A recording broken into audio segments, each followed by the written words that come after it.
boat. Um, and I guess you'll be there tomorrow at 2 p.m. I don't think he gave a time, Fred. Okay, doubled there. Sam? Yeah, I'm planning on being there shortly after midday, and I can get out of the yacht on time. It's about noon. Yeah, a little bit later. I'll try and leave the yacht at midday because the plan's on light, so should be able to make a clean break for it. Okay, sounds good. So we have some things that we'll go through tomorrow. The indicator LEDs are not functioning right. Basically, they're missing their neutrals, and so we'll have to redo some work on them on just the indicator LED neutrals. Second, Fred, is this on the inverters or no? The indicator LED. It's on his AC panel. They have an indicator next to every breaker. Okay. And basically, their neutrals are no longer where they used to be, so they're not functioning right. That's simple stuff to clean up. Bill, did Stephen get done with the generator? No, I wasn't able to get the generator hooked up to the or the inverter hooked up to the right-hand rotary switch. So the inverter hookup still needs to get made to the right-hand rotary switch. So okay. That's position 3.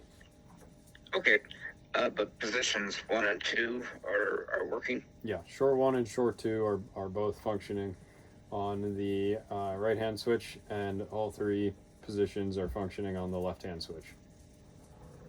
Okay, sounds good. So just a little bit of wiring there, Sam, for the right-hand switch on the to carry the inverter over to the right-hand switch as an option. Yeah, no problem. Stephen, since you're on there, do you have any other big items that you see that we need to discuss here? No big items. Everything's looking pretty good. A few small things. The CTs, the current transformers for the ammeters currently on the panel. The left-hand one, we need to run the inverter. The feed for the left 2 breaker stacks needs to run through that CT. So I've got that on my list. And then the right-hand CT, the right-hand ammeter is not operating correctly, and I think that's probably the same issue with the neutrals. The wiring for the meters on the panel was partially connected to the rotary switches, so those will have to get reworked a little. So that's all I have for behind the panel. And then Bill also was talking about adding more CTs and meters. So I went ahead and marked the locations for those that we discussed yesterday. I marked those with the yellow tape. I'm sure you'll be able to figure out where they're going. Also, the Skylar rotary switch, that's still to go in on the AC panel, and that's going to be fed from shore 1, shore 2, and the generator. So I was just going to pull those inputs from the daisy chain off the left-hand rotary switch to the Skyla rotary switch, just like Oyster's been doing. Right, so just parallel it from the inputs on the left-hand side down to the Skyla dedicated switch. Yep. So that was my plan there, and I think that's about all I had. There's a couple other little things I've got on my list here. some of it's just relabeling. Some of it we talked about yesterday, Sam. So nothing too, nothing new really. Okay. And Sam, just from my point of view, one thing that I want to get in is a high current, long duration burn-in test to make sure that everything's working good. So what I had envisioned, and feel free to offer other suggestions, was to first to drain the batteries down, say 30 to 50%, and then do a rapid charge from shore power, from generator power, and then also to do a drain back down, running the air conditioners to make sure that the inverting function works well. I will. Yeah, I think the process that's essential. I will say that as part. Stephen, it's all the DC stuff's done now, right? So there's nothing to do on the DC side other than the testing. Yeah, there's nothing. The only open end on the DC side is metaphorically, everything is tied off. Everything is tied and safed off. The only thing left to do on the DC side is the Skyla, and I have the wires already landed on the Skyla charger and on the bus bars, so those are installed and safed off. They're installed, not safed off. So the Skyla in the blue box goes just to the bus bars in the blue box. Yes. Okay. Yeah. So there shouldn't be any more. At this point, I don't think there's really any more DC cabling to add. Okay, cool.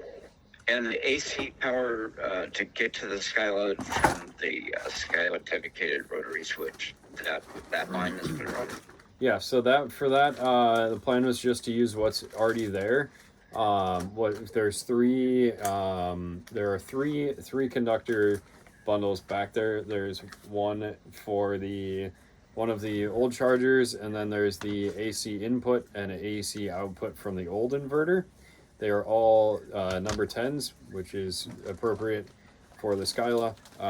And I know for a fact that one of the inverter feeds runs to the slotted cable raceway right above that DIN rail. So I was potentially going to use that and relabel that for the Skyla. But yeah, so that was the plan there. Reuse what's existing. Okay, so Sam will need to put that in, right? It's already there, but he just needs to wire it up. Yes, that's I correct. was expected anyway. You doubled with Stephen. Stephen, it's not connected right now, but it's ready to be connected.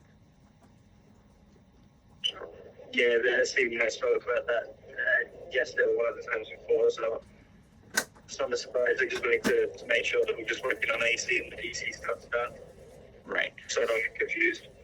Yeah, I was there yesterday and checked the DC stuff out. I have on my list of things to do. I want to see why it looks like all three inverters are running at the same time, and I need to do some reading here at the Victron University and find out why they're not staging sequentially as the demand goes up. I'll take a look at that tomorrow with you. Sam. Sounds good. Okay. And so, Sam, you're anticipated around, you want to say 1 p.m. tomorrow? You're leaving around noon? Yeah, so my plan is to get out of the yard at midday. It's on a good day, it's a 30-minute drive, but something always happens on leaving, so I should be there by 1, but my plan is to leave the yard at midday, so hopefully sooner. Okay. Does that work for you, Bill? Yep. Bill? Yes. Yes, it does. Can you hear me okay? Yeah, you're back. Yeah. Okay. As part of Yeah, our... I've got my Wi-Fi connector up, so I don't have a hard stop at 4 o'clock either. I can carry on a bit if we need to. Okay. Anything else? Yeah, so we've already started some of our acceptance testing, our rigorous Six Sigma acceptance testing. We popped a bag of popcorn in the microwave. You just stole my fucking... You just stole my fucking punchline. He's catching up with the pop culture references. And how many unpopped kernels were there? I don't know. I think I ate those too. I was going to say that we need to route those to failure analysis. I'm so disappointed. Bill's devastated. Now, the one thing we haven't done yet is we haven't tried running 350 volts through the microwave yet. I'm a little bit leery of that. 250. No, the gauge is like 9,000 volts there. Yeah, there's a little bit of a, yeah, the voltmeter on Bill's AC panel is at its top end. And currently that voltmeter is showing what's coming in on the short cords. I don't know if you'll want to change that over to what's coming out of the inverter or whatever. The way it worked before is that whatever voltage was going to the outlets, whether it was the shore power or the inverter, showed up on that meter. That's the way it worked before, because I could see when I had the inverter running, it dropped down to 230 volts. When I had a short cord, it was 244 volts. Yeah. So the voltmeter will need a little troubleshooting as well. That's got the left-right switch underneath it. Yes. Do we know, has anyone rung out that meter? Do we know what that switch does? I believe that at one point it did shore 1 and shore 2, so it checked shore 1 in position 1 and shore 2 on position 2, but I don't know if that's what it was doing last. Okay. Could have been changed.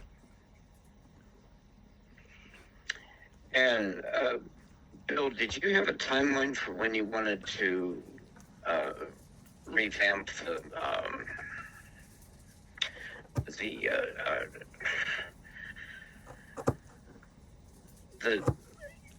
1-to-1 or 1-to-1.05 transformers?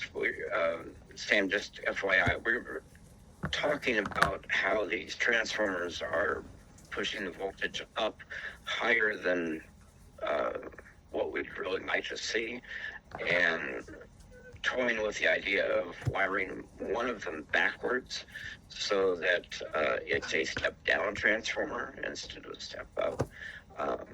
Bill, did you have an idea of when you wanted to do that? I'm going to kick that can down the road a little bit and get everything else taken care of. And once things are stabilized and we have everything, we have all of the readings on the various gauges understood, and once all those variables are understood and settled down, then I might mess with that. Fred, the other thing that you said you wanted to do was to study that logic board for the soft start to see if it would have any issues being run backwards. From what I saw, the soft start, it does get its power from the core, but I'll have to ring it out with a meter and make sure. You have not put in the second transformer, right? I have worked on it today. Okay. Is it mounted and installed? It's in the lazarette. Mounted? That may be asking an awful lot. No, Steve and I have been doing quite a bit of videoing today for handoff stuff. So, look, okay. I'm gonna keep chipping away at this until I get it done. But I probably will barely have it in by tomorrow morning, by tomorrow noon. You know what? It's actually easier for me to look at it if it's not in tomorrow at noon. If that makes sense. Yeah, sure. And then you and I can, open it up. I can go through the circuit board on it. I just want to make sure that the way it looked to me, the soft start was being fed from the core, irregardless of which side was providing it. But I want to double check that, and if I have it out of the out of the box, then it's actually easier for me to do that. Okay, well, that won't be hard. Okay, let's plan on holding off until we ascertain the difficulty of reversing that. So Sam, just from what we've been discussing, there's going to be marinas where the voltage is too high, such as in Mexico, and where it may be too low, and we have two of these isolation transformers that are really step-up transformers. So the thought came to mind is make one of them step up and one step down, and that way you'll be able to work at 100% of the marinas that are out there. And most of the time, you'll be able to use either cable with most marinas. It's just that if a marina is at an extreme voltage, high or low, having a step in the transformer is beneficial for Bill. Yeah, it makes sense. The other option, which would be over the top and we have nothing else to do with our lives, would be putting in an auto transformer using this fancy rotary switch that I have here. I would not. I think that just having an up and a down on short cords is keep it simple. And that ship has sailed. Well, they're fixed at that rate. You don't have to worry about tapping, taking off which tap to do what. We also could use this bigger rotary switch that I have to swap the inputs and outputs pretty easily. That's what I was thinking. I would just have them fixed because a marina that's properly set up and has normal voltage, both transformers should work. Okay. We're getting low syllables and not much more. I said okay. Okay, got it that time. Okay. So anything else for Sam? Sam, any other questions from you for Stephen? Not really. So we've got the rotary switch of the Skyler to install. Correct. And then we're going to be doing a bit of diagnostics on the neutrals on the lights and the switch. Have you got anything else, Stephen, other than that, really? That's really about it. That's pretty straightforward, to be honest. And I'll make sure we don't blow you up. We have some other sort of secondary task, which is finding the Cat5 cable that comes from the aft cabin that goes over to the nav station, so I can bring in Ethernet power or Ethernet communications for the servos. But to me, that's sort of a secondary task or second order task. But we're getting errors on those on that communications link today, so we probably want to get that done. I think the big thing is to make sure that we've done that we've got all the information from Steve that we need, so we can come without having any hiccups. Yeah, I think I've shared all the information I actually know and have recorded with Bill and you at this point, and as well as labeling things as I've been going. I don't think that I will going forward these other tasks are things that I haven't I haven't looked into yet. I wouldn't be able to Yeah, it provide makes a whole sense. lot. We're just going to be meeting as we would be anyway, so that's all good. And I recorded some videos today, short little 1 and 2 minute videos of Stephen giving us a verbal readout of his notes and some of the work that he's done. I'll try and get those uploaded to YouTube tonight, and if nothing else, they serve as references. And you guys all have Yeah. my contact information. If you have questions, feel free to reach out. And then Stephen, can I get you to sign something for me in case you become famous from these videos? No. Bill said that I was gonna get. Bill said I was gonna get all the money if these go viral. Yeah. So we only need. I just want your signature so I can sell it. Oh, okay, yeah. Sure. autograph. Sam, we could have on autograph. I only need. I only need 30,000 more views to get my first 25-cent royalty. You guys are welcome to it. I'll start watching the videos now. But Yeah, so, matter of fact, Bill, I'd like to see those. So let me know when you have them up. I will. Give me a ring tonight, okay? Okay. Alrighty, guys. I think we're done. Sounds good. I think we're on our way to being seeing the end of the road here. Thank you, everybody. Okay. Talk to you Sounds later. good. Thanks for the handout, Stephen. Thank you, I'll see you Sam. tomorrow, Sam. Thanks, Stephen, for your help.